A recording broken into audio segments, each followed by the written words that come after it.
too. Don't worry about all the bad things. So long as you love Our Lady, now Our Lady of Fatima, so long as you pray your rosary, so long as you feel spiritual, so long as you raise your children with a supernatural view and take care of them, so long as you tell them to pray, tell them to be holy, tell them to wear long dresses and so on, which is all a good thing.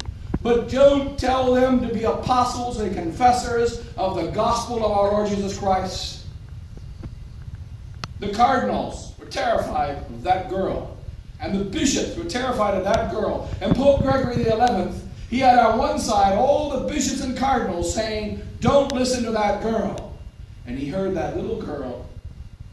Gregory XI, right now, would be burning in a place called hell if it wasn't for that girl. When we go to heaven, we will see St. Catherine of Sienna, a giant in heaven. This magnificent giant, beautiful giant in heaven. And at her feet, there'll be a little bitty pygmy with a tiara on his head. I'm Pope Gregory. I was a pope when Catherine was alive. Really? About the size of his toenail. And he'll be walking around heaven with her at her toe. And he'll be happy to be at her toe. He barely saved his soul. Why did he save it? Because of Catherine. And you ask Gregory, the Pope. Gregory, you were the Pope. You were the head of the Roman Catholic Church. How dare you that a little girl who studied no theology, how dare a little girl who didn't know any doctrine, never went to catechism class, how dare you let her correct you?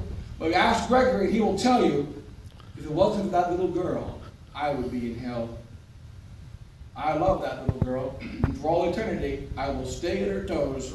For all eternity, I will stay next to her. Because she was my ticket to heaven.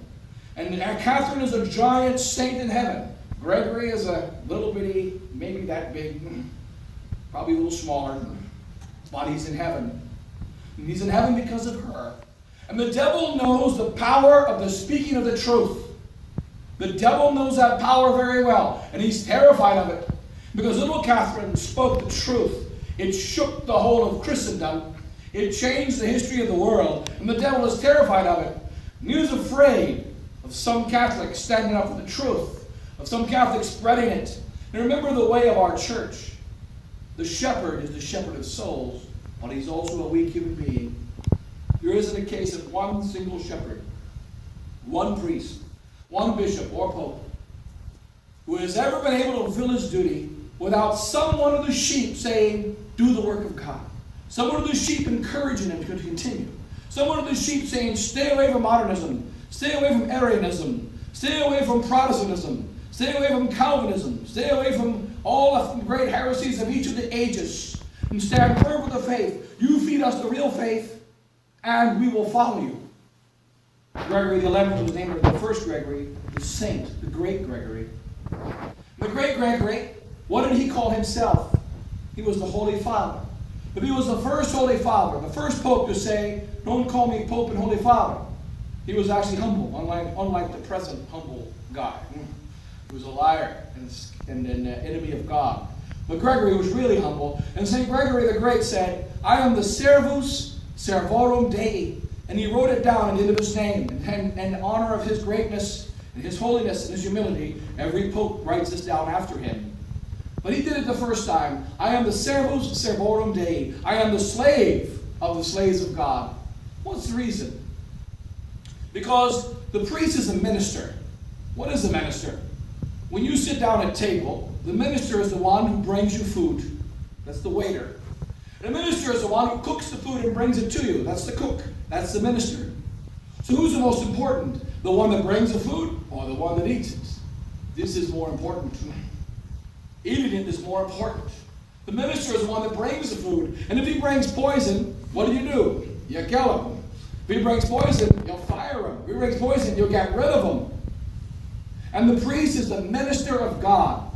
What must he do? He must bring the food of the real body, the true blood, the true soul, the true divinity of Jesus Christ to your souls. He must bring the true doctrine of Jesus Christ to your souls. He must bring the true cross to your souls. And if you don't get the right cross, and you don't get the right doctrine, and you don't get the right sacrifice, is not the shepherd of God, and he's not the minister of God, but he's the shepherd of the Satan, which is actually a wolf, and he is the minister of the devil. The true minister of God, he must bring the food that is the right food. In other words, the sheep have to attune their tastes. The sheep have responsibility as well. They must attune their tastes. They must recognize, is this the food of our fathers? This is the same thing that I ate when I was a child. Is it the same kind of food? Is it the same doctrine that my mother ate, and my father ate, and my grandfather, and my great-grandfather, and my great-grandmother, and so on? Is it the same food?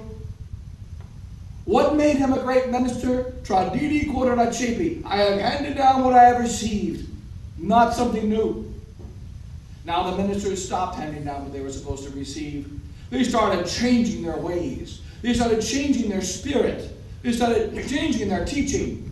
And Catherine stood up and said, no, follow God. She never read one lectern inside of the church like these modern feminists. She never preached a single sermon. The church is the domain of Christ and his men.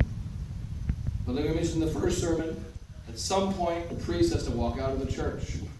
At some point the man has to walk out of the church. You go outside, that's the domain of the girls. And they will talk your ears off. And there they will destroy you and eat you up and gobble you up. So let them stay. You want to stay in church, you pray as long as you want. We're coming outside and then you're mine. Catherine and Sienna never preached a sermon in the church. She never read the lesson in the church.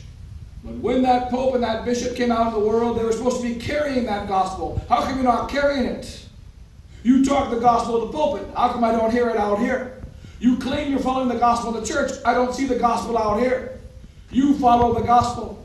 You can quote all your theologians, quote all your doctors in these modern ways. But I read, and I know the truth. The truth is that Simon Peter died in Rome. And Simon Peter is the vicar of Christ who ruled in the city of Rome. And I checked my map. Avignon is not in Rome. Move. And if you don't move, you shall go to hell. That's called being judgmental. That's called being judgmental. And what do we say? When we are going to Rome, says Father Stalin, he's just coming back from Superior meeting, we're going to pray. We're not going to point the finger. It is not to judge. It is not to raise the finger and become the judge of the living and the dead, but it is to pray, and to do penance. Sounds beautiful. Sounds so very beautiful. You know a good time to pray and do penance? If you see a man drowning in a pool, in a house on fire, and you don't like water and you don't like fire, you know what you should do? Pray. Pray. I really hope that the fire stops. I hope the guy doesn't drown. Is that what you must do? Our Lord